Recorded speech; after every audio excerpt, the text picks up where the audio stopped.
Assalamualaikum warahmatullahi wabarakatuh. Salam sejahtera, Namo Buddhaya, Om Swastiastu, salam kebajikan. Bapak-bapak, ibu-ibu yang terhormat, apa kabar pagi ini? Alhamdulillah. Terima kasih udah datang hari ini. Ini hari yang sangat penting karena ini merupakan peluncuran pertama konsep Merdeka Belajar. Pasti bapak-bapak juga ingin mengetahui apa saja yang akan kita lakukan hari ini, akan kita umumkan. Tapi mohon bapak-bapak dan ibu-ibu, ini hanya langkah pertama ya pada hari ini. Saya waktu pertama kali serah terima jabatan, saya ada pidato di mana saya menyebut bahwa 100 hari pertama saya adalah untuk belajar, dan akan rencana saya baru keluar setelah 100 hari melakukan evaluasi, mendengar dan belajar. Tapi karena ini Kabinet Indonesia Maju, kami memutuskan untuk segera melakukan hal-hal yang kerja nyata. Jadi bukan hanya merencanakan saja, tapi juga mengeluarkan kebijakan-kebijakan yang sangat dibutuhkan para guru-guru dan siswa-siswa seluruh Indonesia. Jadi ini adalah hasil daripada diskusi intensif dengan ratusan stakeholder, guru, kepala sekolah, kepala dinas, pengamat pendidik, dosen-dosen dan pakar-pakar di Indonesia dan di luar Indonesia juga. Ini adalah hasil daripada diskusi-diskusi tersebut. Ya. Saya ingin mengucapkan terima kasih kepada tim Kemendikbud yang juga telah membantu menyusun program-program tersebut. Terima kasih, kita masuk saja kepada inisiatifnya. Ada 4 inisiatif Merdeka Belajar yang akan kita laksanakan. 4 jenis kebijakan perubahan yang sangat penting. Yang satu, topik pertama adalah mengenai USBN. Yang kedua adalah mengenai UN, ujian nasional. Yang ketiga adalah mengenai RPP, rencana pelaksanaan pembelajaran. Dan yang terakhir adalah mengenai zonasi. Bapak-bapak, ibu-ibu, sebelum saya masuk kepada detailnya, sekedar mengingatkan mengapa konsep Merdeka Belajar ini begitu penting. Karena hanya dengan kemerdekaan kelembagaan unit pendidikan, hanya dengan kemerdekaan kreativitas dan inovasi daripada guru, hanya dengan hal itulah pembelajaran di dalam kelas bisa terjadi secara sungguh.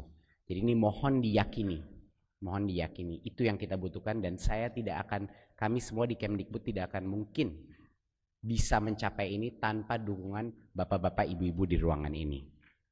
Terima kasih. Oke, kita masuk kepada topik yang pertama, USBN. Bapak-bapak, ibu-ibu, semangatnya Undang-Undang Sisdiknas itu sudah jelas, bahwa murid itu dievaluasi oleh guru dan kelulusan itu ditentukan melalui suatu penilaian yang dilakukan oleh sekolah. Itu memang semangatnya Undang-Undang Sisdiknas. Pada saat ini yang terjadi adalah dengan adanya USBN, semangat kemerdekaan sekolah itu menentukan penilaian yang tepat untuk anak itu tidak terjadi atau tidak optimal, karena dia harus mengikuti soal-soal yang berstandar, artinya kebanyakan pilihan ganda, kebanyakan format yang hampir sama seperti UN pada saat ini. Dan kurikulum 2013 itu sebenarnya semangatnya adalah kurikulum yang berdasarkan kompetensi. Nah, kompetensi-kompetensi dasar yang ada di 2013 dan standar pendidikan kita itu sebenarnya sangat sulit hanya dites dengan pilihan ganda. Karena itu tidak cukup untuk mengetahui berbagai macam kompetensinya. Jadi kemana arahan kebijakan baru kita? Untuk 2020, USBN itu akan diganti, dikembalikan kepada esensi Undang-Undang Sisdiknas, kepada setiap sekolah untuk menyelenggarakan ujian kelulusannya sendiri, dengan tentunya mengikuti kompetensi-kompetensi dasar yang sudah ada di kurikulum kita. Ya. Jadi untuk yang step pertama bisa back satu. Bisa halaman yang ya, makasih. Nah, ini tidak berarti Bapak Ibu-ibu bahwa sekolah yang belum nyaman merubah tes kelulusannya dari yang USBN sebelumnya harus berubah. Ini harus saya tekankan. Ini tidak memaksakan sekolah untuk harus berubah tes kelulusannya. Kalau sekolah itu masih belum siap untuk melakukan perubahan, kalau dia ingin menggunakan format seperti USBN yang tahun lalu, itu dipersilahkan. Tetapi bagi sekolah-sekolah yang ingin melakukan perubahan, bagi sekolah-sekolah yang ingin melakukan penilaian dengan cara lebih holistik, itu diperbolehkan. Sehingga bisalah ini menimbulkan menciptakan kesempatan bagi sekolah-sekolah melakukan penilaian di luar hal yang cuma pilihan ganda seperti esai, portfolio, dan penugasan-penugasan lain seperti tugas kelompok, karya tulis, dan lain-lain. Jadinya ini kita memberikan kemerdekaan bagi guru-guru penggerak di seluruh Indonesia untuk menciptakan konsep-konsep penilaian yang lebih holistik yang benar-benar menguji kompetensi dasar kurikulum kita, bukan hanya pengetahuan atau hafalan saja. Bagi bapak-bapak di sini yang telah menganggarkan budget untuk USBN, ini bisa digunakan untuk meningkatkan kapasitas guru dan kualitas pembelajaran. Ya, memang di beberapa daerah sudah ada anggaran ini. Tapi untuk 2020 bagi sekolah-sekolah yang ingin menciptakan assessment yang lebih holistik, ini adalah kesempatan. Jadinya bagi guru-guru penggerak, kepala-kepala sekolah penggerak di luar, mohon ini jangan disia-siakan kesempatan ini. Namun ini juga bukan pemaksaan bagi sekolah-sekolah dan guru-guru yang belum siap, yang masih ingin mengikuti format yang sebelumnya. Itu silahkan. Ya.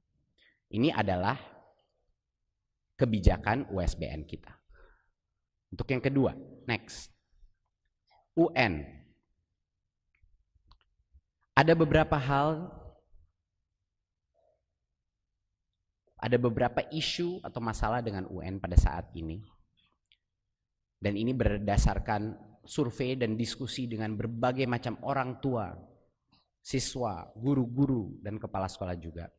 Materi UN itu yang terlalu padat, sehingga cenderung fokusnya adalah mengajarkan materi, menghafal materi, dan bukan kompetensi pelajaran. Kedua, isunya adalah ini sudah menjadi beban stres bagi banyak sekali siswa, guru, dan orang tua, karena sebenarnya ini berubah menjadi indikator keberhasilan siswa sebagai individu. Padahal maksudnya ujian nasional berstandar nasional adalah untuk mengakses sistem pendidikan, yaitu sekolahnya maupun geografinya maupun sistem pendidikannya secara nasional. Dan UN ini hanya menilai satu aspek, yaitu yang kognitifnya. Bahkan nggak semua aspek kognitif kompetensi dites, lebih banyak ke penguasaan materinya dan belum menyentuh karakter siswa secara lebih holistik. Nah, jadi apa perubahan yang akan kita lakukan? Untuk 2020, UN akan dilaksanakan sesuai seperti tahun sebelumnya. Ya, jadi untuk 2020 bagi banyak orang tua yang sudah investasi banyak untuk anaknya belajar untuk mendapat angka terbaik di UN, itu silahkan lanjut untuk 2020. Tapi itu hari terakhir UN seperti format sekarang diselenggarakan.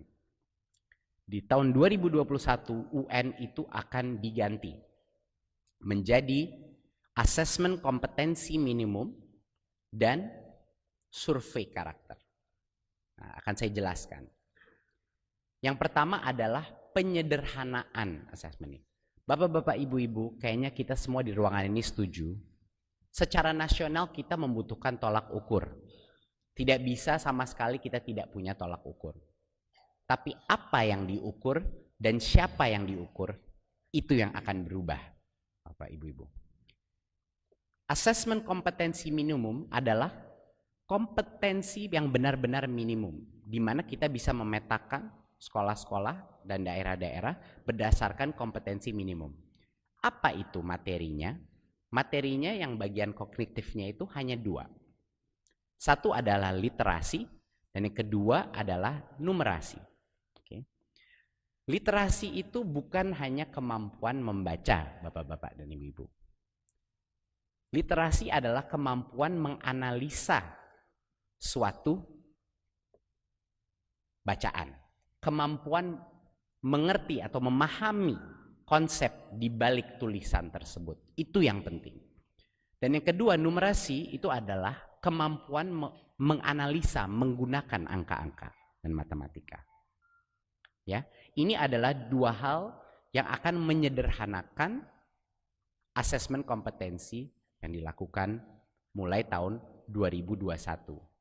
Jadinya ini bukan berdasarkan mata pelajaran lagi, bukan berdasarkan penguasaan konten atau materi. Ini berdasarkan kompetensi minimum, kompetensi dasar yang dibutuhkan murid-murid untuk bisa belajar apapun materinya. Ya, ini adalah kompetensi minimum yang dibutuhkan murid untuk bisa belajar apapun mata pelajarannya. Dan yang terakhir adalah akan ada survei karakter. Ini luar biasa pentingnya Bapak-bapak dan Ibu-ibu. Karena pada saat ini secara nasional hanya data yang kita punya ini hanya data kognitif. Kita tidak mengetahui mengenai kondisi ekosistem di dalam sekolahnya murid kita. Kita tidak mengetahui apakah azas-azas Pancasila itu benar-benar dirasakan oleh siswa-siswa se-Indonesia. Kita akan menanyakan survei-survei untuk mengetahui di ekosistem sekolahnya bagaimana implementasi gotong royong. Apakah level toleransinya sehat dan baik di dalam sekolah itu? Apakah well-being atau kebahagiaan anak itu sudah mapan? Apakah ada bullying yang terjadi kepada siswa-siswi di sekolah itu? Survei ini akan menjadi suatu panduan buat sekolahnya dan buat kami dan buat dinas dan buat Kementerian Pendidikan dan Kebudayaan. Survei karakter ini akan menjadi tolak ukur untuk bisa memberikan umpan balik, memberikan feedback kepada sekolah-sekolah untuk melakukan perubahan-perubahan yang akan menciptakan siswa-siswi yang lebih bahagia dan juga lebih kuat azas-azas Pancasilanya di dalam lingkungan sekolah. Ini yang pertama dari sisi materinya. Dan yang kedua adalah kapan asesmen kompetensi ini dilakukan, itu sangat penting. Yang tadinya di akhir jenjang, kita akan ubah itu di tengah jenjang. Ya, yang tadinya di akhir jenjang, kita akan ubah di tengah jenjang. Kenapa? 2 alasan. Alasan pertama adalah kalau dilakukan di tengah jenjang, ini memberikan waktu untuk sekolah dan guru-guru untuk melakukan perbaikan sebelum anak itu lulus jenjang itu. Bayangkan Bapak Ibu-ibu, sekarang kita memberikan assessment, tapi itu guru-guru dan kepala sekolah sudah tidak bisa melakukan perbaikan kepada murid-murid yang benar-benar membutuhkan bantuan ekstra maupun juga peningkatan kualitas pembelajaran mengikuti hasil assessment tersebut. Kalau itu dilaksanakan di tengah jenjang, ini memberikan waktu bagi semua unit pendidikan kita untuk melakukan perbaikan. Dan yang kedua, karena dilakukan di tengah jenjang, ini tidak bisa digunakan sebagai alat seleksi untuk siswa-siswa kita, siswa-siswi kita. Tidak lagi menimbulkan stres di orang tua dan anak-anak. Karena ini adalah formatif assessment-nya. Formatif artinya harus berguna bagi sekolah, berguna bagi guru untuk memperbaiki dirinya. Dan poin ketiga yang terpenting, ini kita asesmen kompetensi ini dan survei karakter ini bukan hanya kita mengikuti ide-ide kita sendiri saja. Kami dibantu berbagai macam organisasi di dalam Indonesia dan di luar Indonesia, dan banyak sekali bantuan seperti organisasi seperti OECD dan World Bank juga, agar asesmen kompetensi ini kualitasnya sangat baik, agar kualitasnya setara dengan kualitas internasional, tapi juga penuh dengan kearifan lokal kita. Ya, jadi ini kita gotong royong untuk menciptakan asesmen kompetensi yang lebih baik. Next. Jadi ini sekedar menekankan saja bahwa numerasi dan literasi itu bukan mata pelajaran bahasa, bukan mata pelajaran matematika, tapi kemampuan murid-murid menggunakan konsep itu untuk menganalisa sebuah materi. Ya, seperti yang di sebelah kiri ini ada suatu paragraf dan diagram mengenai climate change, mengenai masalah lingkungan hidup kita. Dan dari situlah murid-murid akan harus bisa menggunakan higher order thinking, menggunakan daya analisa dia untuk menjawab pertanyaannya. Ya. Dan untuk yang contoh seperti yang matematika, kemampuan menganalisa itu berdasarkan contextual intelligence, bahwa dia bisa mengaplikasikan konsep matematika itu di dalam suatu situasi baik abstrak maupun konkret. Ya, ini contoh untuk yang ini kita ambil contohnya dari PISA, Bapak-bapak dan Ibu-ibu. Ini sekedar memberikan gambaran apa perubahannya dari yang ujian nasional sebelumnya. Next. Inisiatif ketiga didedikasikan untuk para guru-guru. Yang tadinya RPP ada 13 komponen yang begitu padat dan menjadi beban yang begitu berat bagi guru-guru. Kita akan merubahnya menjadi format yang jauh lebih sederhana. Cukup 1 halaman saja untuk RPP.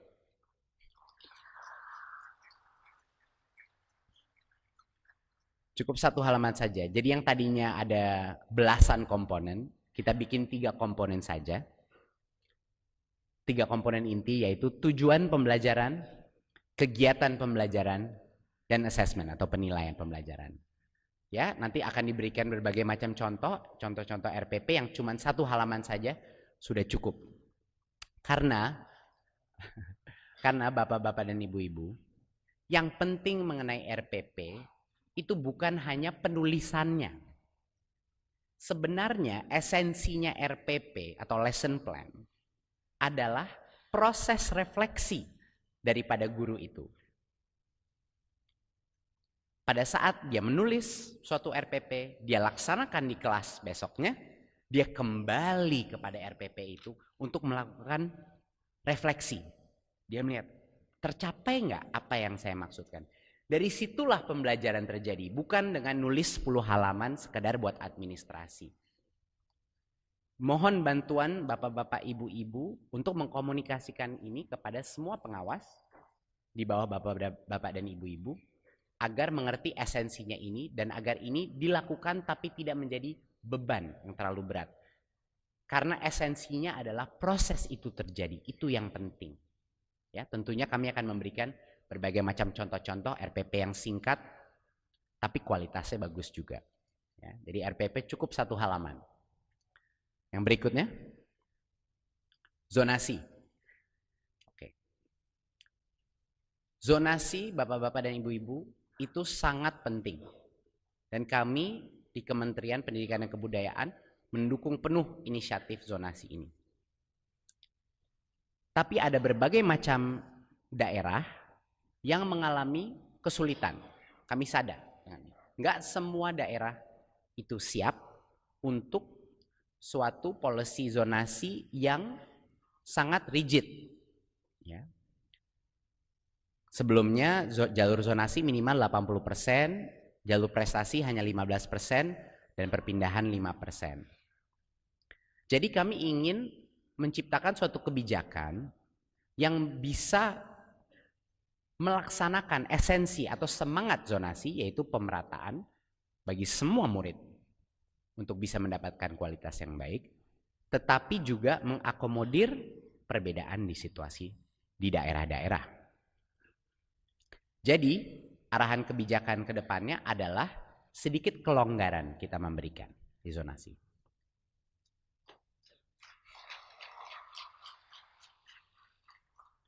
Yang tadinya jalur prestasi itu cuma 15%, sekarang jalur prestasi kami perbolehkan sampai dengan 30%.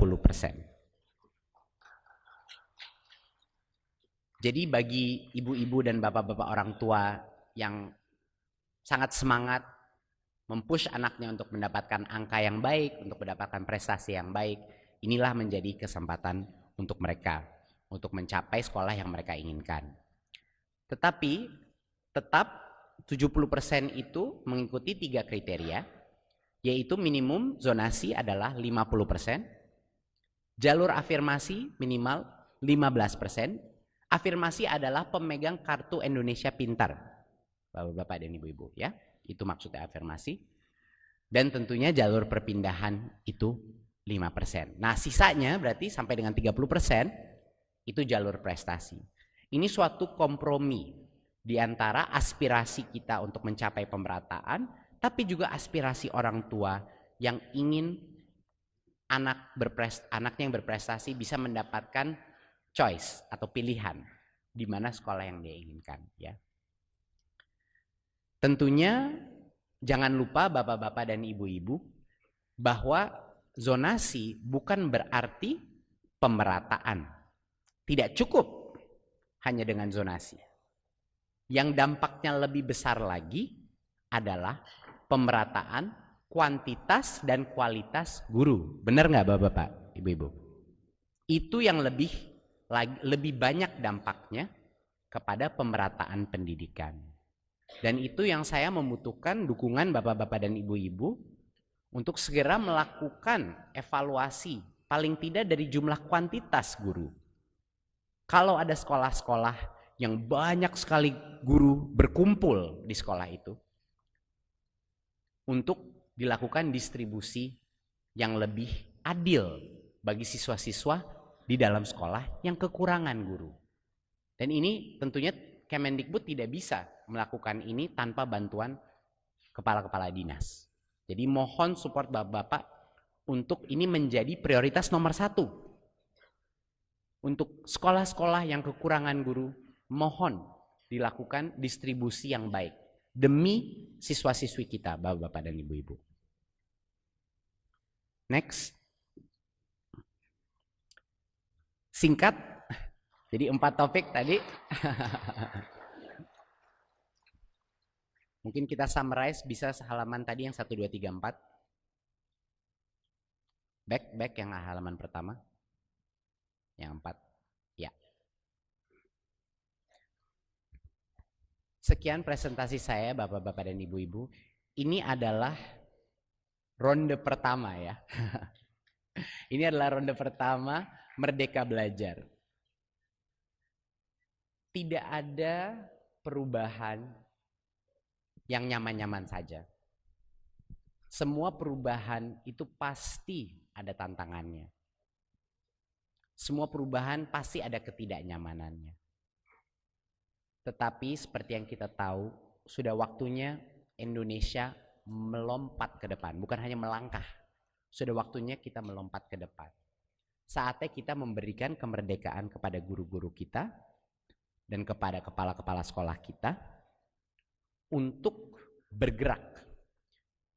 Dengan adanya perubahan di sistem assessment kita, yaitu ujian sekolah dikembalikan lagi kepada sekolah, ujian nasional tidak mengukur materi, penguasaan materi, tapi penguasaan kompetensi, RPP disederhanakan jadi 1 halaman, dan zonasi masih bisa mengakomodir anak-anak berprestasi, kita memberikan langkah pertama kemerdekaan belajar di Indonesia. Mohon dukungannya Bapak-bapak dan Ibu-ibu.